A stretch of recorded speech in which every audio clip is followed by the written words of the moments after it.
Hello, everyone. Um, my name is Tareq Omairi, and I am a forensics officer at the United. Appreciate that. Thank you very much for the team of OSINT for enabling this session and having it open and for free available for all OSINT enthusiasts and professionals. I think that's a great step in spreading and enabling sharing of information in an open and transparent way. So thank you very much for that. I will be sharing my screen. Go ahead then.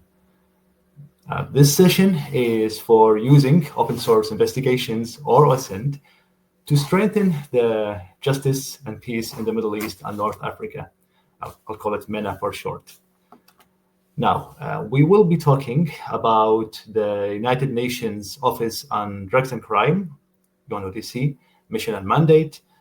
And I will also present the work that our team does in the Middle East and North Africa. So that is the regional office for the Middle East and North Africa, where my work is based.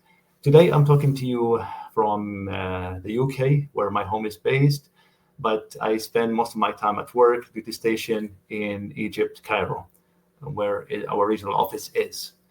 We will touch on the UN Convention Against Cybercrime and also talk about OSINT capacity building in the MENA region and modus operandi, which is how criminals work and operate modern criminal threats in the region, and what can be done to capacitate, which is train, equip, strengthen the work of law enforcement, that is police, judiciary, forensic experts, OSINT practitioners, to use digital evidence gained from their OSINT work. Now, the UNODC, or the United Nations Office on Drugs and Crime, which I'm part of, has a mission to keep the world safer from drugs, crime, terrorism, and corruption. We maintain a global presence, working in over 150 countries. And one of the key benefits or work that UNODC does is building cooperation and cooperation between states, between countries, across borders. Criminals and crime is right now transnational, which means it happens over several countries, meaning states, countries need to cooperate between them. And this is one of the core benefits that UNODC brings. And because of that global presence, UNODC also maintains a strong body of research to provide reliable data and analysis to the countries. And the day-to-day work, which I'm part of mostly, also involves on-the-ground training for judges, police officers, forensic practitioners, even healthcare professionals and social workers that work with vulnerable communities affected by crime or drug misuse. Core focus of the UNODC, or the mission, is on 5 main portfolios. First one is countering or tackling the world drug problem. So that is responding to the threats of trafficking of drugs, yes, but also treatment, prevention, support of those who are suffering from use of drug or misuse of drugs. So that is one of the key areas of focus of the UNODC. And there is focusing on organized crime and tackling corruption, criminal groups, and also responding to the threats of terrorism. And we also have the promoting of fair and effective criminal justice systems. So that focus on the crime prevention and criminal justice aspect of strengthening courts and police to carry out their work and ensuring peace and security in a fair and transparent way. Like I mentioned earlier, I'm part of the UNODC's regional office for the Middle East and North Africa. We're going to call it ROMENA for short. ROMENA has been established in 1997 in Cairo, Egypt, where this regional office is right now. We work with member states in the Arab world. So that is from the east, from countries starting with Iraq all the way to Morocco, and all the countries in between. That includes Algeria, Iraq, Jordan, Lebanon, Libya, Morocco, Palestine, Sudan, Tunisia, and Yemen. we have a large staff personnel in most of these countries. Our UNODC MENA work under the framework of the Arab states, regional framework of the Arab states that goes from 2023 right now to 2028. This framework focuses on several key elements, such as strengthening response to organized crime, combating trafficking of persons and smuggling of migrants, preventing and countering terrorism and violence, among many other focus areas. Some of the pictures that you see here on the screen are some training and workshops that I've been involved in. Those range from helping, for example, doctors, forensic doctors in disaster victim working in crime scenes. One of the pictures here on the upper right is for police that are being trained on dealing with clandestine drug labs. So those are secret, illegal drug laboratories, and how to discover, tackle them. Lower picture on the right, you see training for police officers or first responders on examining fraud in travel documents, such as passports. And there's a big element of OSINT that is involved in those trainings and workshops. What I want to also touch on here that is of great relevance is the UN Convention against Cybercrime. UN Convention against Cybercrime is, I'll put the QR code here that you can scan and look into it. It's available in all the major languages. I believe that is English, Arabic, Spanish, Russian, and Chinese, and French. It is fairly recent. It's been adopted in December 2024, and it emphasizes on international cooperation when it comes to cybercrime in our today's vastly digital and interconnected world. There's a recent signing ceremony that took place on the 25th of October in Vietnam, where last I checked, I think it was 40 or 50 countries that already signed the convention, and the number is rising rapidly of countries that will sign this. So the cyber crime, or Convention Against Cybercrime, will become more and more relevant for us as OSINT practitioners because it will affect considerations in doing the work, and would also raise ways or means to sharing of that information between different states and agencies within those states as they share information to tackle cybercrime. Of course, it has a major emphasis on human rights and privacy rules that needs to be followed and adhered to in responding to cybercrime. I also want to highlight here one of the main powerhouses that we have in the UNODC is the UNODC Regional Center for Combating Cybercrime in Doha. That's based in Qatar. This center is fairly newly established. I trust it has been 2 years since it was established, but it rapidly became one of our major strong arms that we have in providing benefit to our beneficiaries and member states, countries. It provides training, hands-on training courses for law enforcement, prosecutors, judges. It relies on practical, hands-on training, not just academic or theoretical. What is practical? What can work in real-world scenarios? And it draws on the vast expertise that the UNODC has, working for many years in most of the regions of the world. Some of the training it would provide is investigation skills, analysis and attribution. How do you make sense of the data and draw connections? How a report and presentation is being done. As you know, no matter how good information or the intelligence that we extracted, if we cannot share it properly and report it, then it is really useless. It has to be shared properly and accurately with the right partners. And I would say here about the center that is offering support to all member states and entities that are interested in collaboration. So if that is something your agency is keen on knowing more about, do please reach out to us, and we'll be very happy to respond and look into ways that we can work together.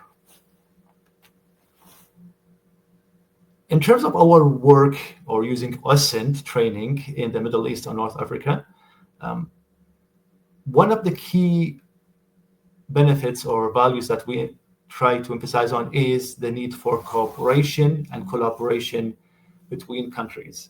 I'm sharing here a picture of one of our workshops where UNODC, and I was part of the UNODC, was invited to a training that was done in Egypt, organized by the Ministry of Interior in Egypt in collaboration with the Ministry of Interior in Italy, and was directed for 17 African countries. And just it's one sample of the work that we do in enabling cooperation and collaboration between different countries. And for those of you who are OSINT veterans, I'm sure that you have seen or familiar with the intelligence cycle, or the OSINT intelligence cycle. That is the planning, collection, processing, analysis, and dissemination. I want to highlight it here because it's even more relevant when we talk about using evidence from OSINT for criminal trials, or when it's using the criminal justice system. Because we absolutely cannot just find a piece of information and then just share it on the hope that it will be used as evidence in court. It needs to follow a defined, well-established process to ensure that the evidence being used, collected and used and shared, is usable or can be of power in criminal trials. I will go into a bit of more details of that and the chain of custody, which is a term we'll explain in a few minutes. Now, as I'm sure that you're already familiar with, we live in an increasingly digital and interconnected world, and technology is taking a big chunk of our life. We wake up in the morning by an alarm on our phones. We check our Apple Watch, maybe. We go to work in an Uber or commute and then use a GPS. And all of this data, timestamps, locations, all of this is being logged and registered. What I'm trying to say here is technology is taking a vast space of our life and influencing how we work and interact with each other. So by that, criminals are also more and more moving their activities and work into the digital sphere. It can be on purpose or it can be organic, simply because technology is taking that space and they will use it. So crimes that are done digitally or over the internet are increasing. And this is also true for the Middle East. Simple acts such as exchanging cash or shopping that was done offline, right now, most of it is done online. The Middle East in particular, such as other regions in the world, have experienced the digital transformation and internet penetration to the population almost overnight. And that meant that a lot of the population did not have or still need the awareness or building digital skills and awareness to be able to respond to the threats posed by criminals online, because criminals were quick adopters of technologies to use it for their needs. And they always try to be one step ahead of law enforcement in their activities, or to avoid detection and doing their work.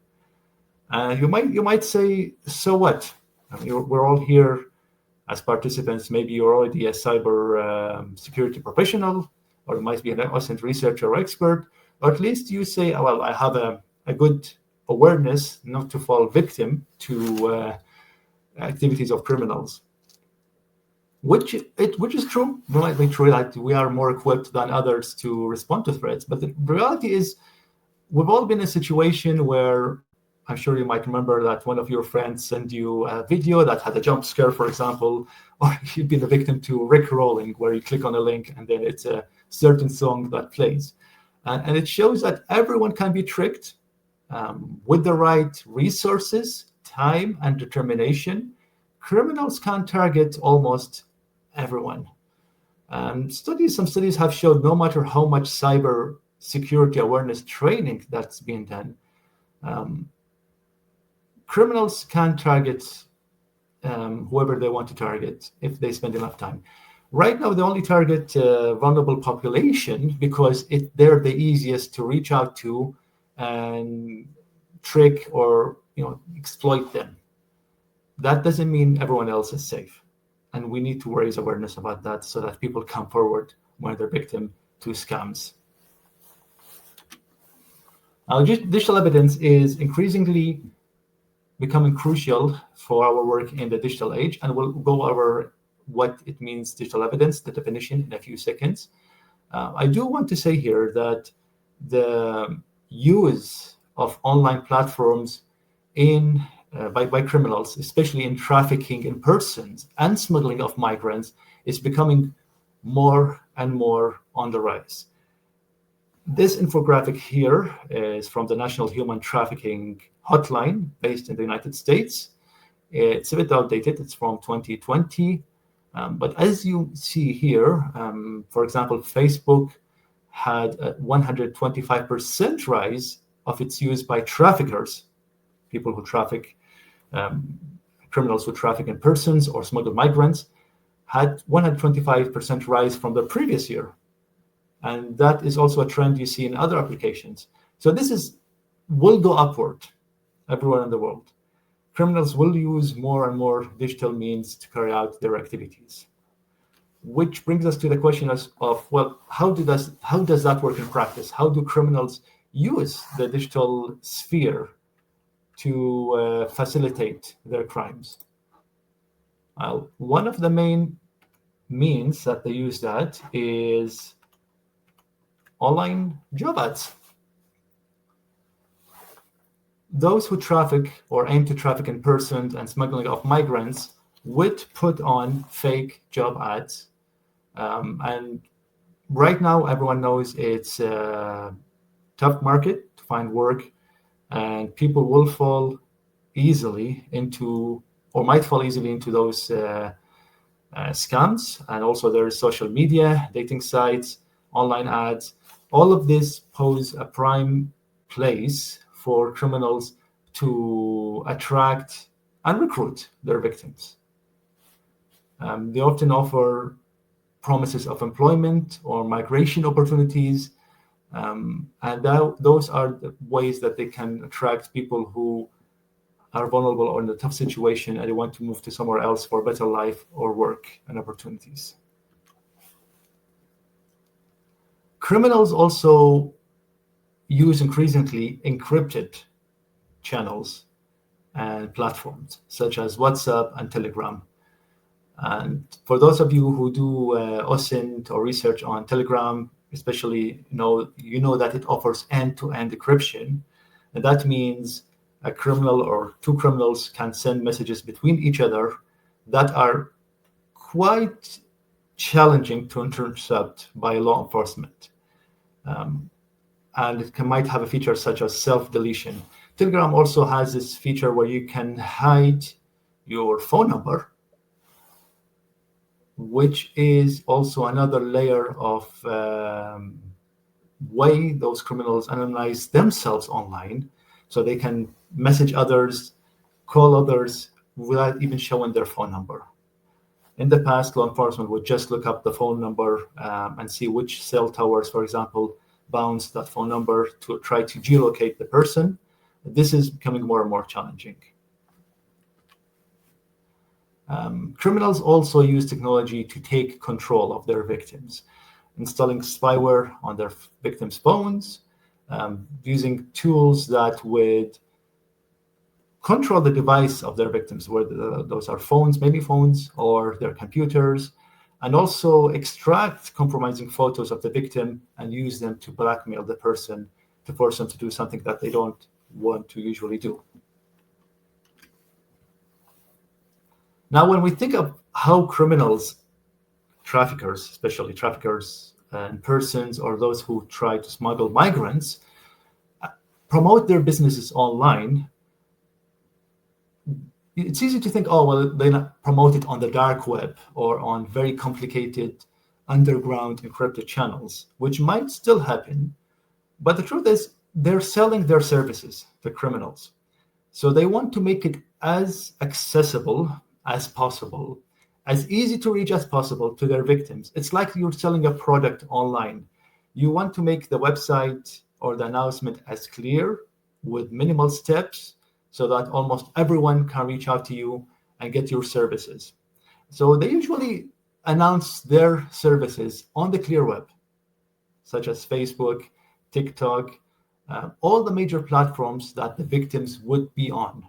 Here, I did a very quick search on Facebook with some keywords, and you can see it's in Arabic, but these are here ads by people saying, well, we need workers who are willing to travel, for example, to Europe, and we will provide them with visas and travel. And it shows a phone number and a nickname of a person that the victims can reach out to. When on social media, criminals never use clear words. They will never say, I offer illegal transport, or I offer you the way to cross the borders illegally. They use coded words. So for law enforcement, it's very important to recognize those coded words to find those criminal networks online. Criminal networks still use traditional means of communication as well. So they do use multiple SIM cards or burner phones, end-to-end encryption to prevent interception and detection. They do still use GPS navigation on very basic phones, for example, to avoid certain patrols on border crossings and go around them. Dark web encrypted marketplaces are still there. In the Middle East and North Africa, mostly criminals still work on the clear web, simply because it's not as strongly monitored or regulated as you might have in other places. But that might change in the future. Criminals use technology for their work, like we said, and here we see 4 steps that trafficking persons and smuggling of migrants can go through in the working with their victims: recruitment, exploitation, control, and profits. And we'll go over them quickly one by one. Starting with recruitment. Traffickers will try to reach out to victims using phone calls, emails, messaging, and applications such as dating applications or social media applications. Like I said earlier, they use maybe the ClearNet websites because that is the easiest way to reach the victims. And then it goes from there for using social media apps such as dating apps for grooming activities and gaining the trust of their victims. And unfortunately, the reality is many or most of the population does not have, in many areas of the world, including the Middle East and North Africa, there's a long way to go in raising their awareness of what they should share and shouldn't share online. And most of them would share almost their daily lives online. Then criminals would know what are the likes and dislikes of their victims. Where do they even live? What are the things that they're vulnerable to the most to? And criminals will use that. Again, we mentioned the job scams and the fake work offers. That is still happening by the criminals. As you working OSINT know already, we can extract location, identity and habits, images, contacts of the victims. And in a lot of cases, victims will share that with the criminals unwillingly online when they put social media posts and the likes. And when it comes to controlling, as we mentioned earlier, criminals will try to gain access to, might not be well hidden, monitoring victims, tracking their location, blackmailing them through their digital devices and sending threats to them.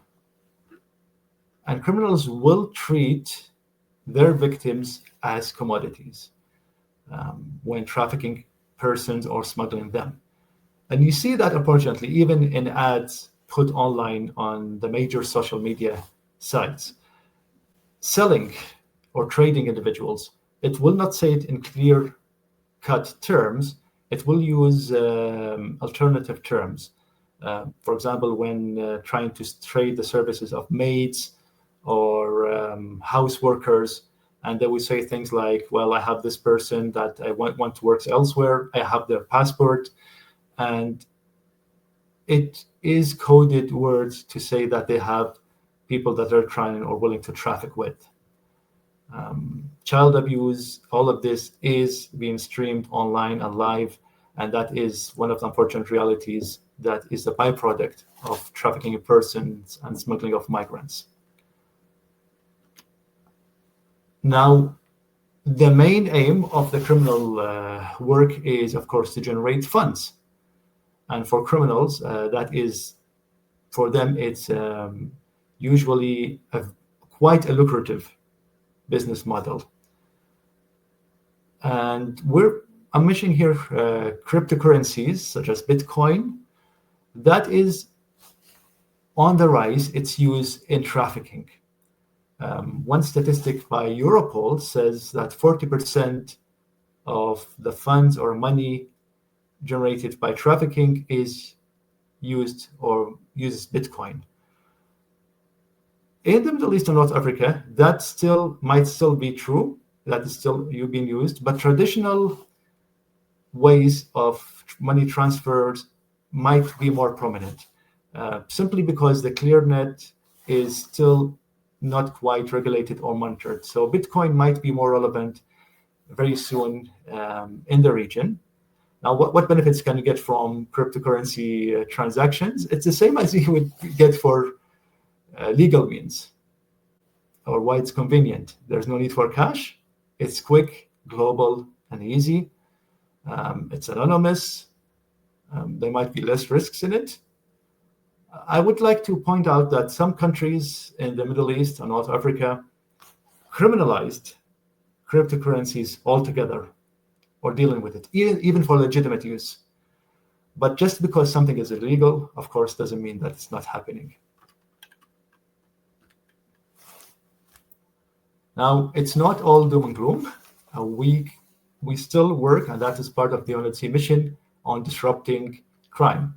OSINT work and training OSINT helps in detecting trafficking signs and identifying the coded words that are used by criminals online.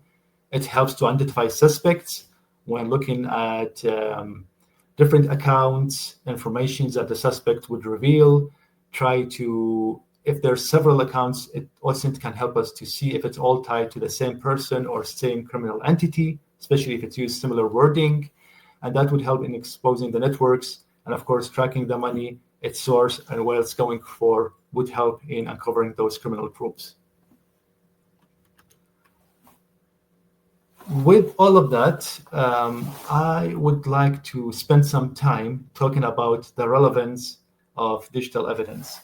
But before I do that, let me double check, because my screen has been on the presentation for some time, so I want to make sure that I didn't miss any messages.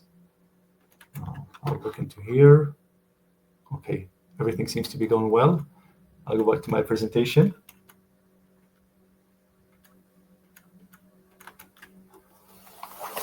So digital evidence, why is it important? Why should we think about it when we talk about OSINT? Because it's very tempting that you found a nice piece of evidence online and you said, this is usable information. I'll save it and maybe I'll use it later and it might be used as an evidence in court. But if you didn't collect it in a proper manner, and if it didn't follow the right process of chain of custody, which we will talk about in a few minutes, then it might not be used in court. But first, let's define digital evidence. So digital evidence, which OSINT, or the information you find through OSINT, might be part of, is simply any information that is stored or shared using electronic means that you can use to prove or even disprove that a crime has happened. What type of digital evidence can you use in organized crime cases? Some of them would include mobile phone data. So those are pictures, messages, application information that are stored on the phones, or it can be social media content. Now, I made the distinction between mobile phone data and social media content because, well, one phone is a physical phone that has the data on it. It might be in a crime scene, and the information is on it locally, let's say offline. But then you have social media content, which is usually hosted on a server, probably in another country. From a legal perspective, that is something to consider because you need to have the original file or the original evidence, which might be in a server in another country. And then it's a question of, well, how do law enforcement in country A request that piece of evidence from country B? This is quite important in transnational police work. Digital evidence also include messaging apps such as we mentioned earlier, Facebook messaging, WhatsApp, Telegram, and the likes. We also have call records and geolocation that can be digital evidence. Think of it as old traditional SMS messages or GPS data that you get from phone signals bouncing between cell towers that law enforcement can have access to and see, and call records or call logs. And then you have also CCTV, closed circuit TV, and video surveillance. All of these and more can be digital evidence. Even new fridges or new toasters might have in them some piece of information that can be used. Everything is connected now. Everything is smart on the internet, and that will be of value in the investigation. All right. So I mentioned the chain of custody and why is it important for you as an OSINT practitioner.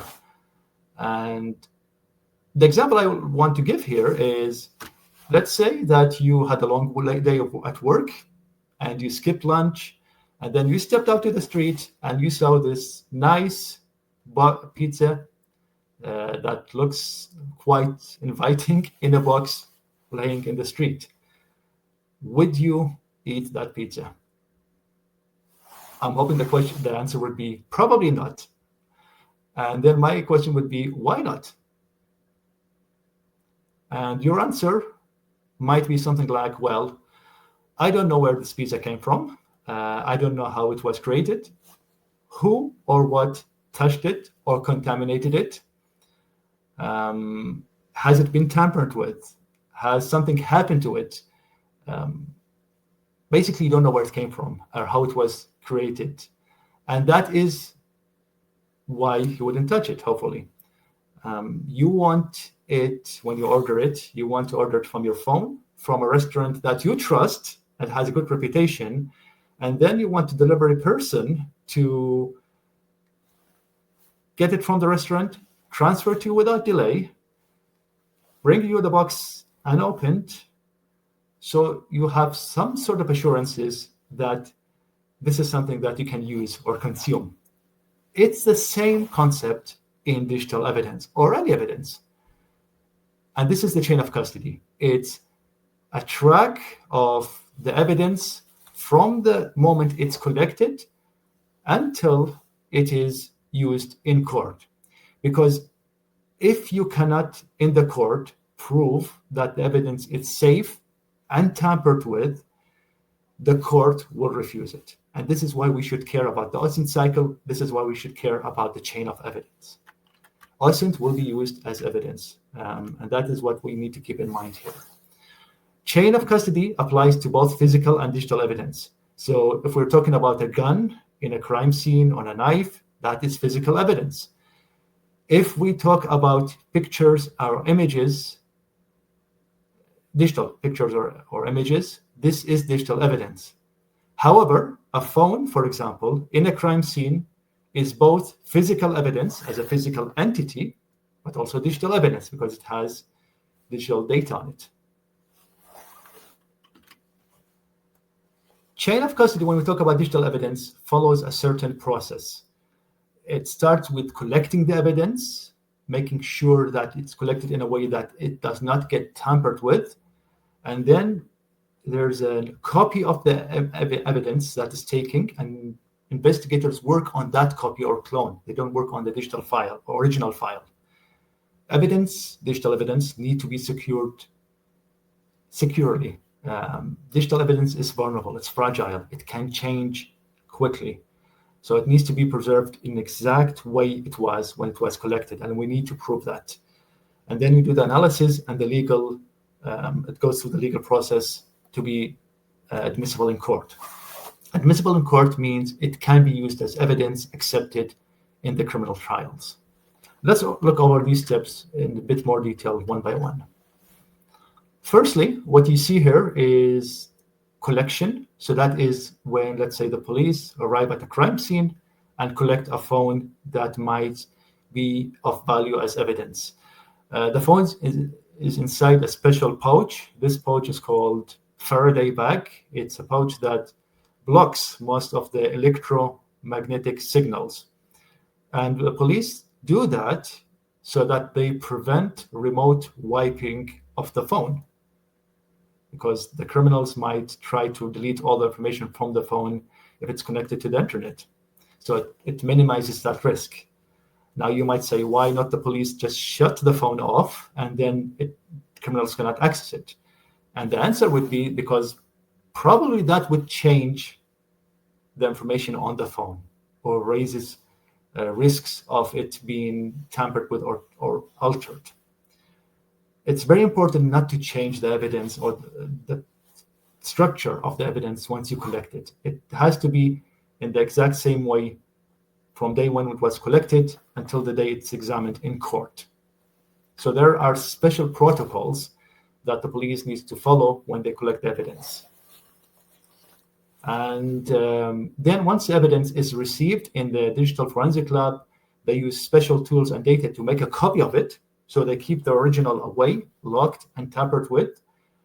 And they use something called a hash value. So a hash value is like a fingerprint that ensures the evidence has not been tampered with. Like I mentioned earlier, evidence needs to be secured in a way that prevents anyone who's not authorized to access it to go there, and minimizes any changes or alterations or risk of changes or alterations to it.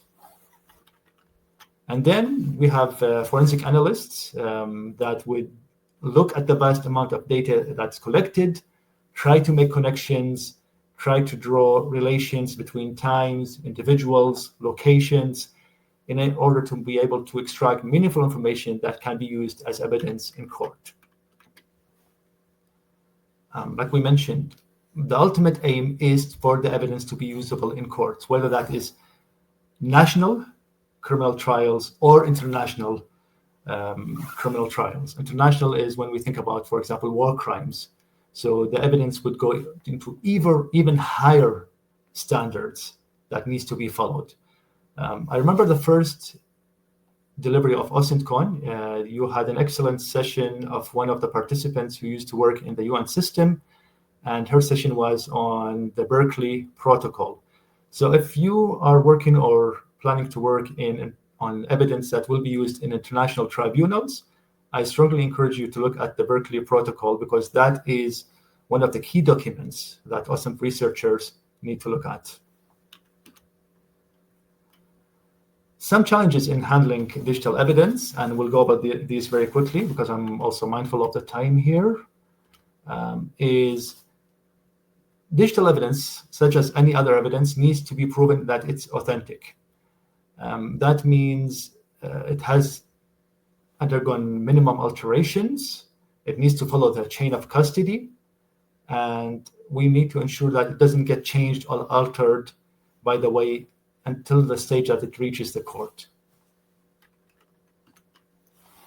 Digital evidence needs to be in complete compliance with the national laws. So if you're working in country A, it might have slightly different requirements or regulations for what is a digital evidence or what is an accepted digital evidence.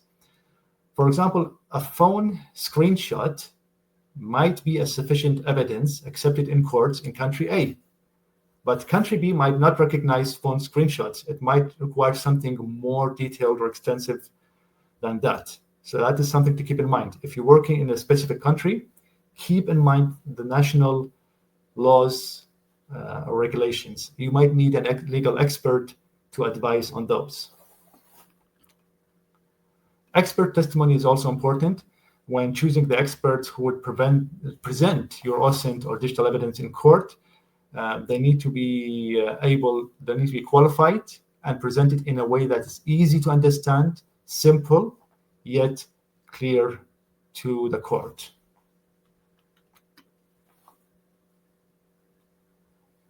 Now, what is the original evidence? It's a vast topic, but I would say investigators should tie digital communication to individuals by device ID, subscriber information. However, this needs to be supplemented by other information.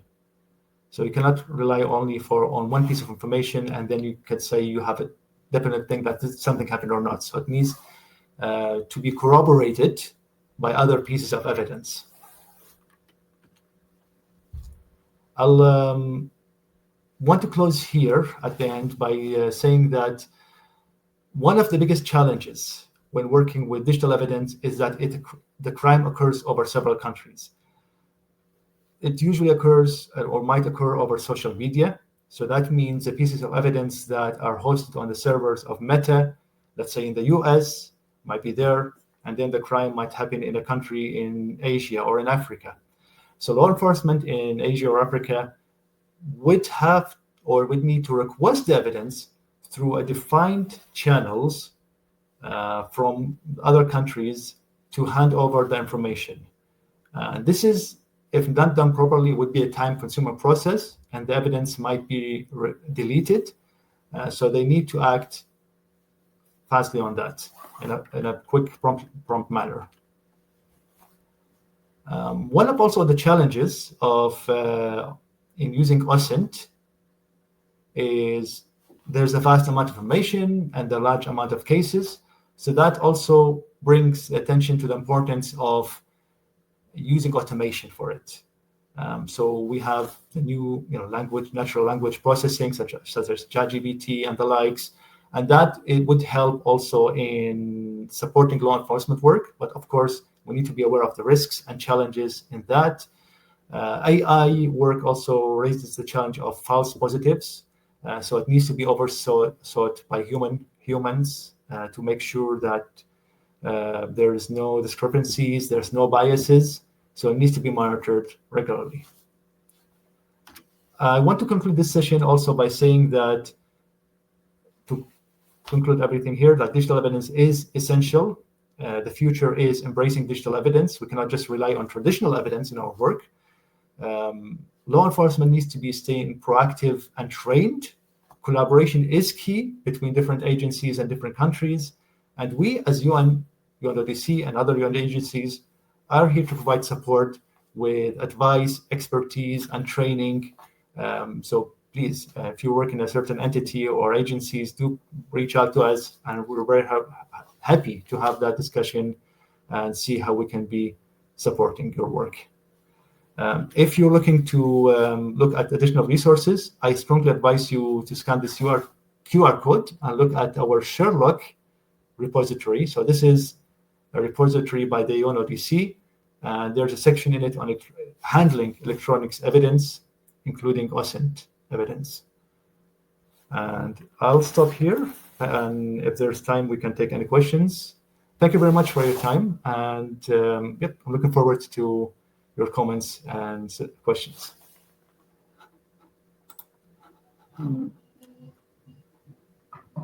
Hi, Tareq. Am I audible? Yes, I can hear you. Yeah. Okay. So in the comment section, there is a start tab. So we have already star marked all the Q&As from the attendees, so you can directly read them from there. I'm sorry. Can you repeat that? In the comment section, there is a tab named Start, as you can see. So you can read all the Q&As from the attendees in that section. Perfect. I'll look at some of them here. So there's the studio chat, which is the one I should be looking at, right?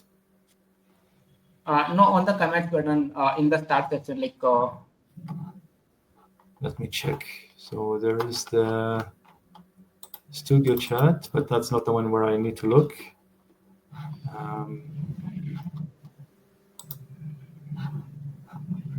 Yes, I cannot see the group chat for some reason. No, not group chat. In the comments, like there is two buttons. One is live and one is named start. Right, let me see.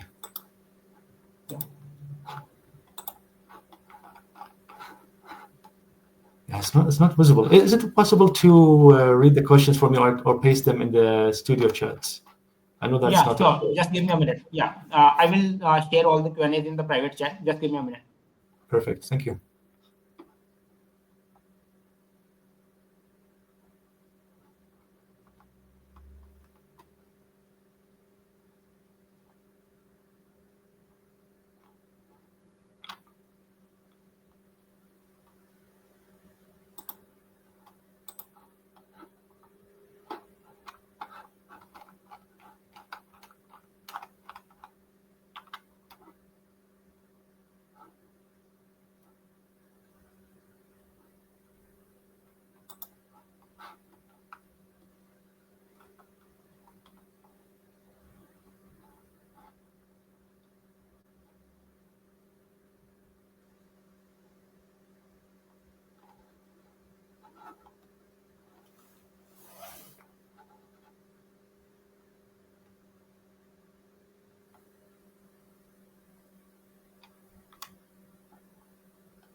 Perfect. I can see it now. Thank you. So the first question is, how does UNODC ensure that OSINT collection aligns with international privacy and human rights standards? All right, so I think there's several questions in the same one. So for the first one, how does UNODC ensure that OSINT collection aligns with international privacy and human rights standards? I would say as UNODC, we have a number of conventions and treaties that are used as a guiding principle. Whenever we work with law enforcement or member states, so those are the countries that we work with and agencies within them, we always make sure that our support and intervention is done according to those standards and values that we represent. And that is guided, for example, the Cybercrime Convention, which I mentioned, it's fairly new. It does put great emphasis on the importance of privacy and human rights in handling and sharing information. So that, I would say those are some of the ways that we ensure that we are following that process. Again, I mentioned the Berkeley Protocol because it does focus on OSINT, albeit for international criminal trials, but I would recommend taking a look at that because that also has the standards and guidelines for that. Second question, what are some of the most common digital footprints or online patterns that investigators overlook during OSINT collection? It's a good question.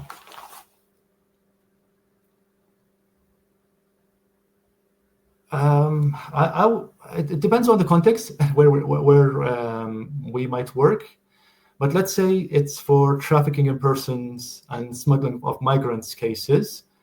Some of the things that might be overlooked when criminals post ads, let's say on Facebook or other social media platforms of their services, is investigators should look at all similar ads that use similar language or terminologies, because the same person or same group might post those ads in different channels across different platforms.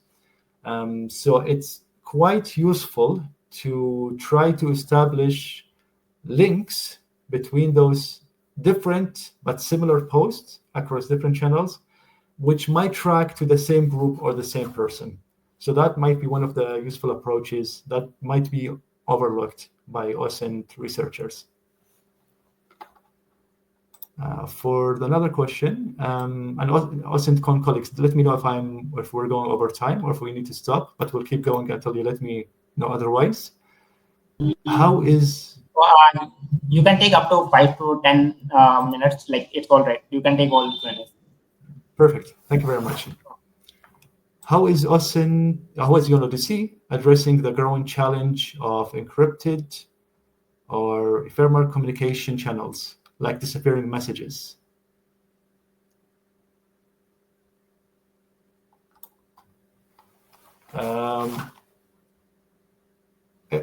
It is a challenge, because when we talk about platforms such as in Telegram or WhatsApp, when those features are used, encrypted communication is quite difficult to intercept.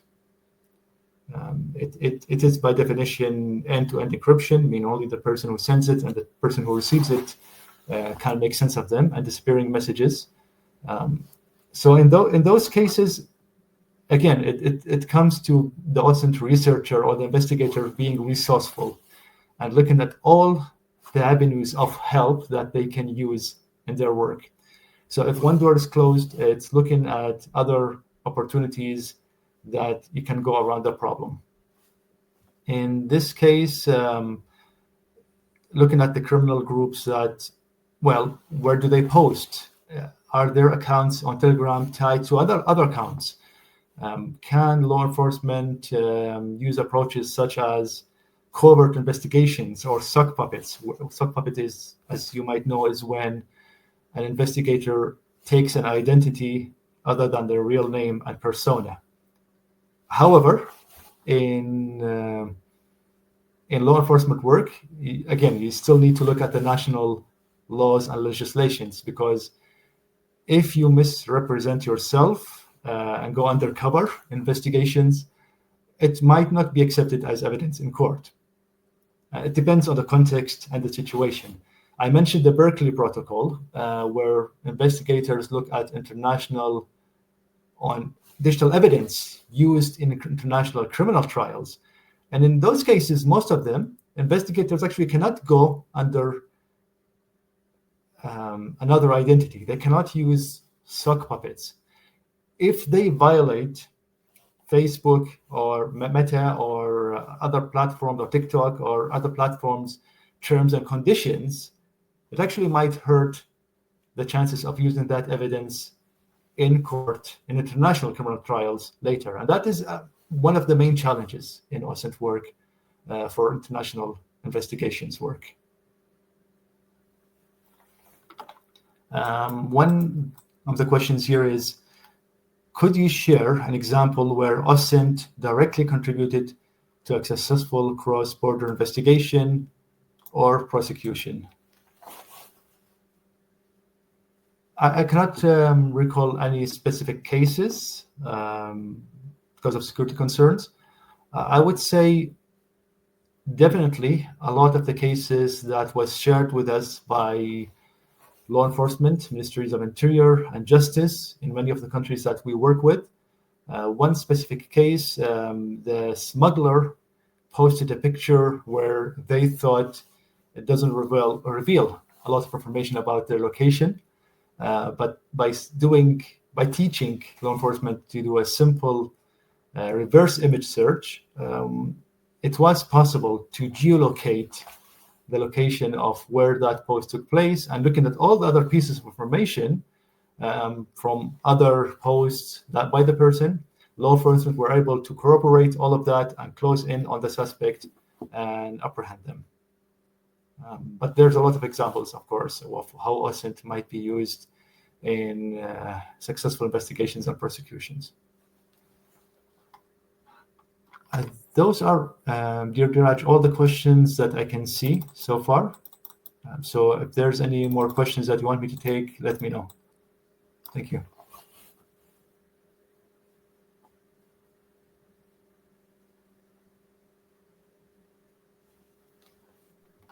So thank you, Tareq. That was an awesome presentation and an amazing explanation. Thanks for joining us.